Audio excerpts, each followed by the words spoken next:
तिथून संपूर्णपणे रूटवर आम्ही पाहतोय की रस्ते असतील, आजूबाजूच्या भिंती असतील, मेडियन आहेत आणि त्याचबरोबर हा आपला शिवडी न्हावाशेवा ट्रान्सपोर्ट जो आहे हा जो आहे त्याच्यामध्ये देखील पूर्ण काम कंप्लीट झालंय आणि त्याची पाहणी आज आपण करतोय. खरं म्हणजे हा जो प्रकल्प आहे हा प्रकल्प फार मोठा दिलासा देणारा मुंबईकरांना नाही तर मुंबई, ठाणे, नवी मुंबई आणि रायगड हा रायगड जिल्हे येथे लँड होतो आणि देशातला हा सगळ्यात लांबीचा 22 किलोमीटर लांबीचा समुद्रावरचा बीच आहे, ब्रिज आहे आणि याला आता जो पर्यायी रस्ता आहे जवळपास 1.5 ते 2 तास अंतर कापायला लागतं. यामुळे 15 मिनिटांमध्ये शिवडीचा माणूस थेट रायगडमध्ये जाईल आणि तिथून मुंबई पुणे एक्सप्रेसला कनेक्ट होईल, तिथून मुंबई गोवा हायवेला कनेक्ट होईल, त्याचबरोबर Vasai Virar multi model corridor जो आहे अलिबाग याला कनेक्ट होईल. अशा प्रकारचा हा मोठा प्रकल्प आहे, गेम चेंजर प्रकल्प आहे.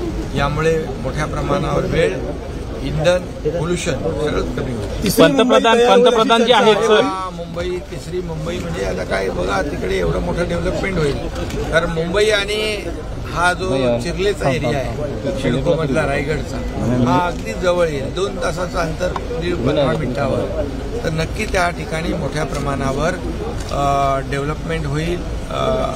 तिथे ग्रोथ सेंटर होतील, मोठ्या प्रमाणावर सर्व्हिस इंडस्ट्री होतील, तिथे मोठ्या प्रमाणावर वसाहती होतील आणि एक गेम चेंजर या ठिकाणी आपल्याला पाहायला मिळेल. लोकांना फार मोठा याचा दिलासा. पंतप्रधान जे आहे वरून तुम्ही टोल 250 रुपये केलेला आहे, मात्र आता विरोधक मागणी करतात की हा टोल माफ करावा म्हणून. निवडणुकीपुरतं असणार, हा निवडणुकीपुरतं असणार की निवडणुका डोळ्यासमोर ठेवून आम्ही कुठलं काम केलेलं नाही, करणार नाही. हा पूल आता कंप्लीट झालेला आहे. यापूर्वी जे प्रकल्प आम्ही कंप्लीट केले ते का निवडणुका होत्या तेव्हा? जे 2.5 वर्ष घरात बसले होते सगळं काम बंद करू, त्यांनी केलेलं सगळं जे काय बंद केलं काम आम्ही सुरू केलं, त्याला चालना दिली. त्यांनी जी काही गेल्या अनेक वर्षात घाण केलेली ती आता आम्ही स्वच्छ करतोय आणि आता हे प्रकल्प जो आहे आता कंप्लीट झालाय. या प्रकल्पाचं वैशिष्ट्य आहे की याचं भूमिपूजन देखील आदरणीय प्रधानमंत्री महोदयांच्या शुभ हस्ते झालं होतं, तेव्हा देवेंद्रजी मुख्यमंत्री होते आणि याचं उद्घाटन मोदी साहेबांच्या हस्ते होतं. याचा आनंद आहे आम्हाला. शिवसंकल्प पंतप्रधान ज्या पद्धतीने म्हणतात पूर्ण हा जो ब्रिज आहे, हा जो ब्रिज आहे पूर्णपणे ते ट्रॅव्हल करणार आहे, कारण की सांगितलं जातं की पंतप्रधानांचा दौरा अजून नाही म्हणून हा पूर्ण आम्ही जो MTHLचा जो पूल आहे त्याच्यावर आज याच्यासाठी चालू आहे की याची पाहणी करून जो कार्यक्रम आहे प्रधानमंत्री महोदयांचा स्टार्ट टू त्या सुरुवात जिथून होते आणि जिकडे शेवट आहे तिथे मोठ्या लोकांना ते ॲड्रेस करणार आहेत, मार्गदर्शन करणार आहेत आणि तिथे देखील काही आणखी मुंबईतले प्रकल्प जे आहेत त्याचं लोकार्पण होणार आहे. MMRDच्या प्रकल्पांचं लोकार्पण रिमोटद्वारे होणार आहे. त्यामुळे मोठा असा हा कार्यक्रम आहे आणि निवडणुका वगैरे डोळ्यासमोर ठेवून आम्ही काम करतो. आणि हा वरळीपर्यंत कनेक्ट होतोय. वरळी नरिमन पॉईंट पर्यंत आपण पुढे नेतोय. म्हणजे नरिमन पॉईंट मधला माणूस जो आहे तो अवघ्या 15 ते 20 मिनिटात कुठे पोहोचेल रायगडमध्ये. अशा प्रकारचा हा मोठा एक प्रकल्प आहे आणि एकदम पर्यावरण पूरक आहे. यामध्ये मी आपल्याला सांगू इच्छितो फ्लेमिंगो मोठ्या प्रमाणावर आहेत. काही लोक त्यावेळेस म्हणाले की या प्रकल्पामुळे फ्लेमिंगो कमी होतील, परंतु आम्ही तेव्हा त्याला रिव्हर्स सर्क्युलेशन ड्रिल वापरली अत्याधुनिक. त्यामध्ये आम्ही प्रोटेक्शन वॉल केली, त्यामध्ये आम्ही हे नॉईज बॅरियर लावले आणि त्यामुळे ते फ्लेमिंगो जे आहेत कमी नाही झाले, वाढले उलट. त्यामुळे पूर्णपणे पर्यावरणाचा समतोल राखून त्याची काळजी घेऊन हा प्रकल्प ॲडव्हान्स टेक्नॉलॉजी वापरून आपण केलेला आहे. त्यामुळे हा देशातला नंबर 1 चा प्रकल्प. सर आपण बघतोय पंतप्रधान जे आहेत लोकसभा निवडणुकीच्या तोंडावर महाराष्ट्रात दौरा करतायत. सांगितलं जातं की लोकसभा निवडणुकीच्या प्रचाराचं बिगुल इथून अरे लोकसभा निवडणूक आहे, प्रधानमंत्री तर 1 वर्षापूर्वी पण आले ना. सव्वा वर्षापूर्वी पण आले प्रधानमंत्री मुंबईमध्ये. मग काय तेव्हा निवडणुका होत्या का? आता विरोधी पक्षाला काय कामधंदा आहे का? काहीच नाहीये. फक्त विरोधामध्ये बोलायचं, आरोप करायचं. त्यांच्या आरोपांकडे आम्ही लक्ष देत नाही. आम्ही आमचं काम सुरू आहे. त्यामुळे त्यांना काही म्हटलं तरी जनता सुज्ञ आहे. हा डीप क्लीन ड्राईव्ह जे आहे मुंबईमध्ये त्याचा असर तुम्हाला दिसतोय. त्याच्यावर टीका ते करतायत. कुठला असा विषय सोडत नाही. त्यामुळे त्यांना त्यांचं काम करू द्या. आम्ही आमचं काम करू. लोकसभा निवडणुकीसाठी आज बिगुल फुटला जाईल शिवसेनेकडून, कारण आज तुम्ही शिवसंकल्पाची सुरुवात करताय. आमचा बिगुल कधीच म्हणजे कामानेच वाजलेला आहे. कामानेच आम्ही निवडणुका सामोरे जाणार आहोत. समजलं की नाही?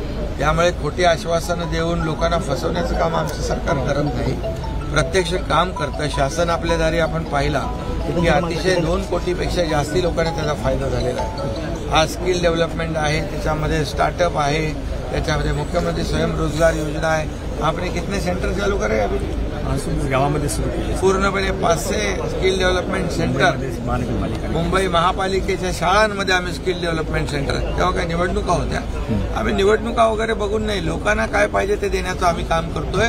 आणि म्हणून जेव्हा आम्ही एसटीचा महिलांचा 50% सवलतीचा निर्णय घेतला तेव्हा काही निवडणुका होत्या. आता लेक लाडकी लखपती तो निर्णय आम्ही घेतला. शेतकऱ्यांना 6,000 केंद्राप्रमाणे मोदी साहेबांप्रमाणे आम्ही 6,000 राज्याचे देतोय. पीक विमा 1 रुपया देतो. काही निवडणुका होत्या. त्यामुळे विरोधकांच्या बोलण्यामध्ये काही आम्ही त्याच्यात जात नाही, त्याच्यात अर्थही नाही. आम्ही हे निर्णय लोकांच्यासाठी घेतो, जनतेसाठी घेतोय. आणि हे काम करणारं सरकार आहे. फील्डवर उतरून काम करणारं सरकार आहे. घरात बसून आदेश देणार सरकार नाही. सर, पण तुम्ही एक म्हणाला सर, महायुतीची काल बैठक झाली, काही घटक पक्ष म्हणाले नाराजी. नाही, आता तुम्हाला का आज बघताय का? 1 महिना झाला ना डीप क्लीन ड्राईव्ह सुरू आहे सर. आणि डीप क्लीन ड्राईव्ह मुंबईत नाही, आता संपूर्ण महाराष्ट्रामध्ये सुरू झालंय.